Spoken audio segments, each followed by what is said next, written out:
The short answer to this question is that acoustics should not be absolutely relevant, like no other type of feedback should ever be relevant to our knowledge and awareness and cognition more than our own comfort and ease when we are doing something.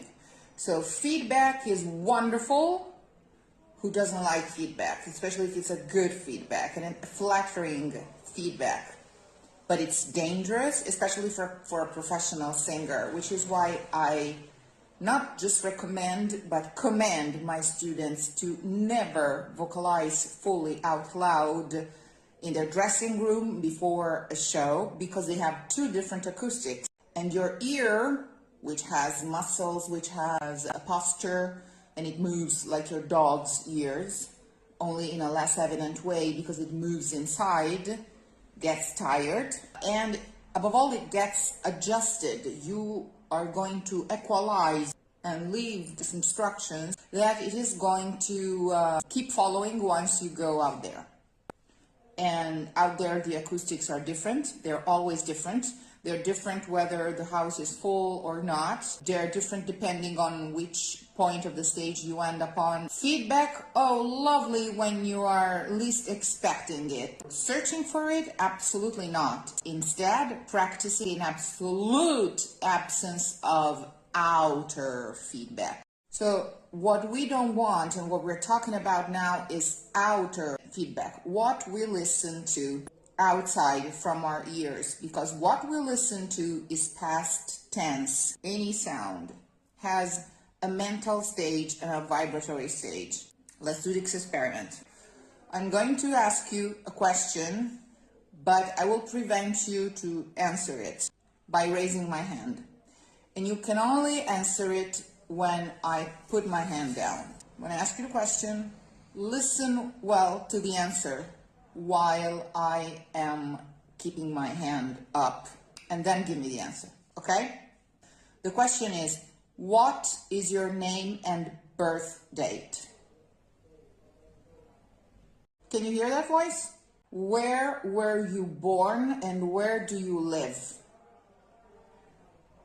That voice is the same that sings for you in advance any sound you're going to sing. This is where the voice stems and is born. Goal of a professional singer is to eliminate as many passages as possible from this to what other people can hear, which takes, of course, a lot of self-control and trust and a steady face in the preparation of the sound. Ready, steady, go. That steady face is decisive. So the real acoustics you want to preserve is that inside of your head.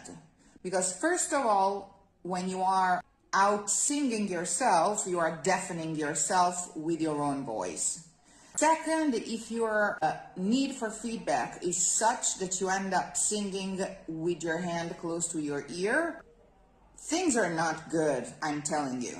And you've been studying with the same teacher for a while and you've kept doing that, things are not good. You're also receiving a bone self-instruction. And if you need that feedback, it's like walking on the street and constantly needing to look at yourself in the windows of the shops to feel sure that you are correctly dressed and clean. We want feedback, but we want inner feedback. Feedback must be of a mental silence that allows our mind to clearly perceive our pitch and through a slow practice match it to an exact feeling, bodily feeling of appoggio and good tension, perfect ease.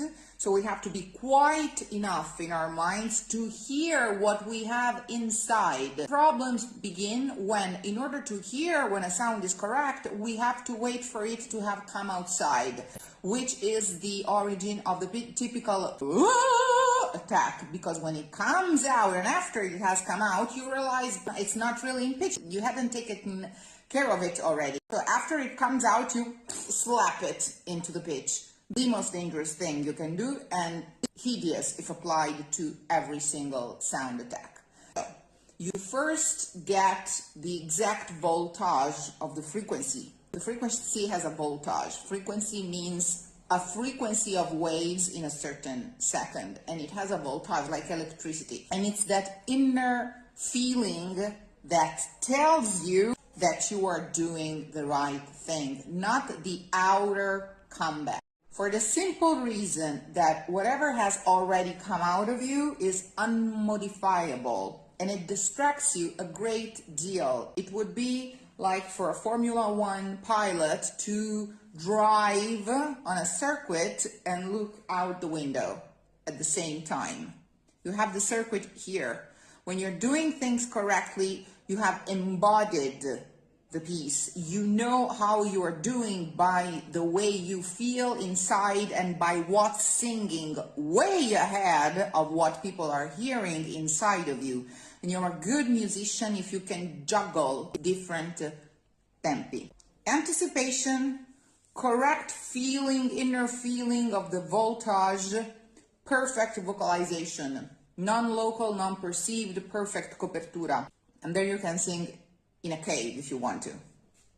What is really important to understand is that we don't have any windows on the outer world. Everything happens in the brain. So the pitch you're receiving from the piano when you're singing with the piano is made up in your brain. Your own voice from the outside after it's come out is made up in your brain. Everything is synthesized in your brain. Everything is virtual reality. So technically, what you imagine in your brain is first-hand. What you hear from the outside is second-hand material. So technically, what you imagine in your brain is more reliable. So the matching of what you hear from the piano and the pitch of your voice must happen in here. When you can hear it in perfect silence so clearly that you know that it's the very same tone, you let it go. To make it even clearer, if I give you this note, you're not listening to the piano, you're listening to your brain synthesizing this sound for you. And if you sang this note, your brain would have to synthesize it first from the synthesis it made out of the piano. It all happens here. You have to find a comfortable feeling that matches your own brain's production. It's all in your brain. There's no piano if not inside your mind. There's no voice if not inside your mind. What is important is what is your bodily reflex to this imagination. If you need big acoustics, your outer hearing could be troubled.